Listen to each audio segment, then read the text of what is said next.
Hello, hello, P31 women. How is everybody this morning? I hope you guys are doing great. I actually want to talk to you a little bit about doing things at that next level.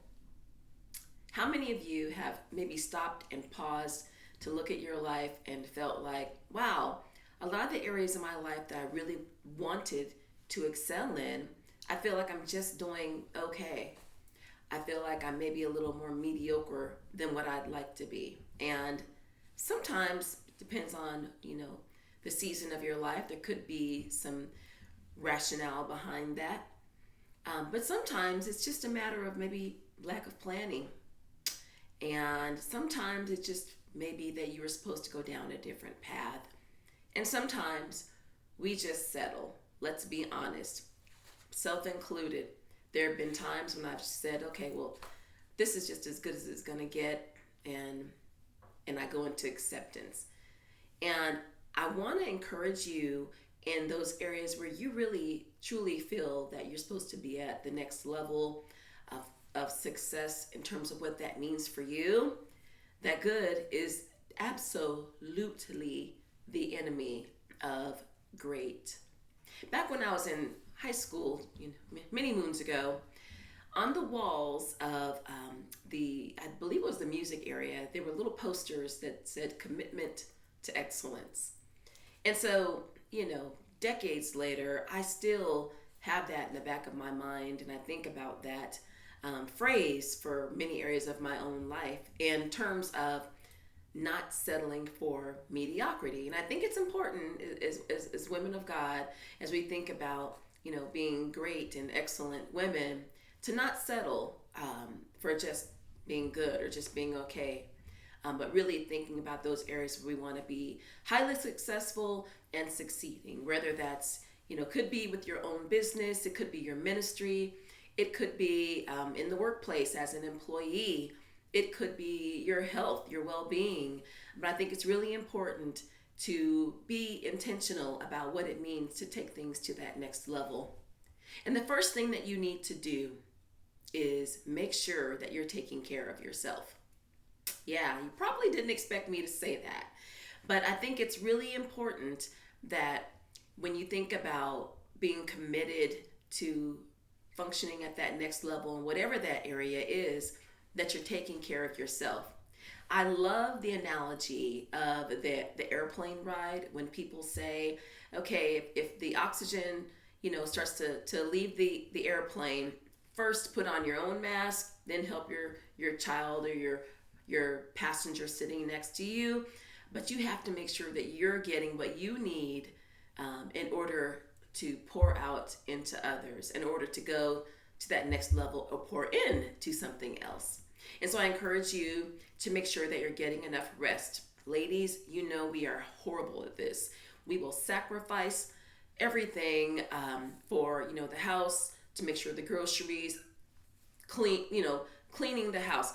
I have personally, it's actually embarrassing to say this, I have personally come home from a vacation, gotten home at like 11 o'clock at night, and stayed up to like 3 or 4 in the morning to make sure that when I woke up the next morning, exhausted, that my house was clean, all the clothes were put away, the suitcases were put up, the floors were vacuumed, the plants were watered. I mean, it's insane.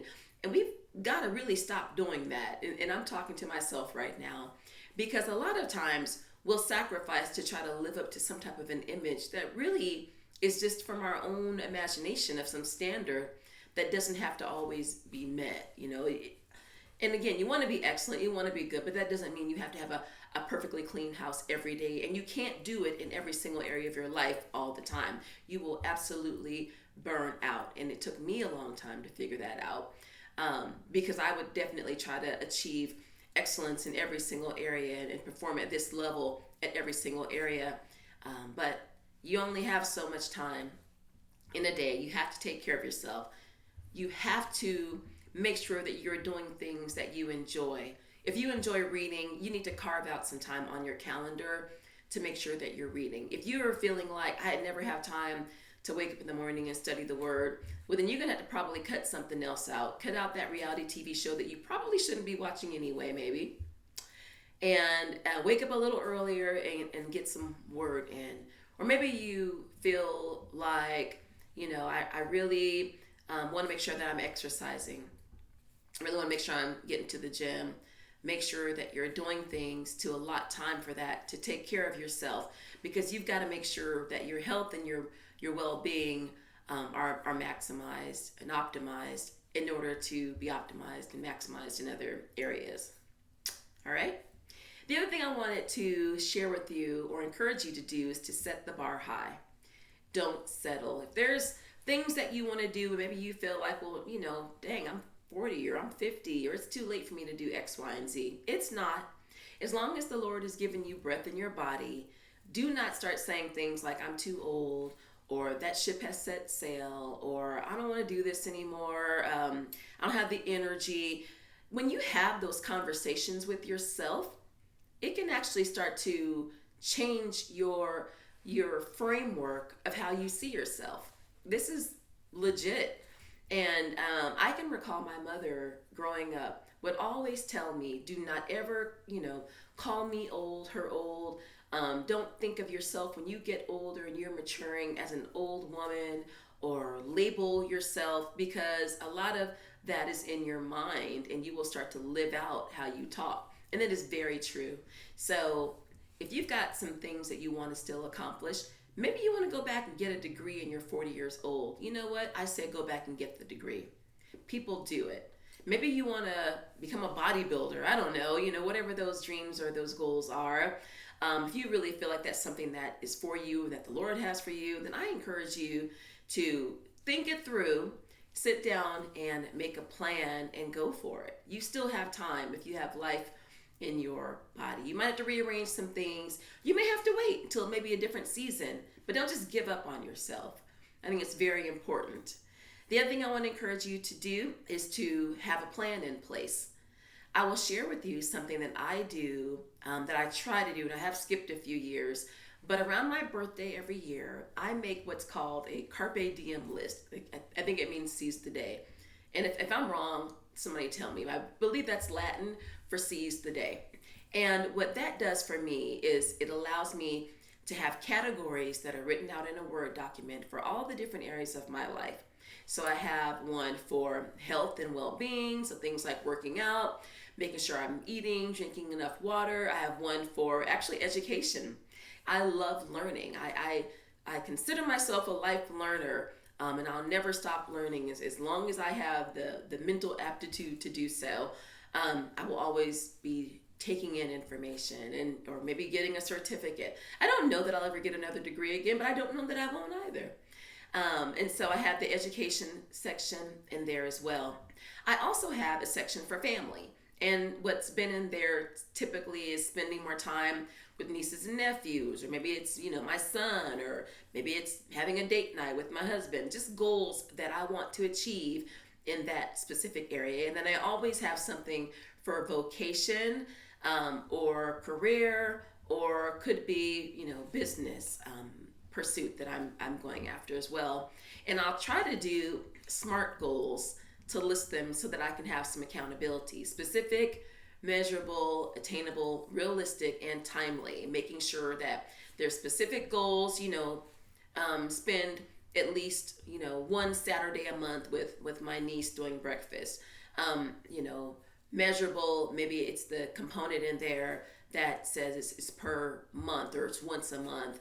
Attainable, it's realistic for me to do that. That's not too much for my schedule. It's not like I said once a week or once every other day.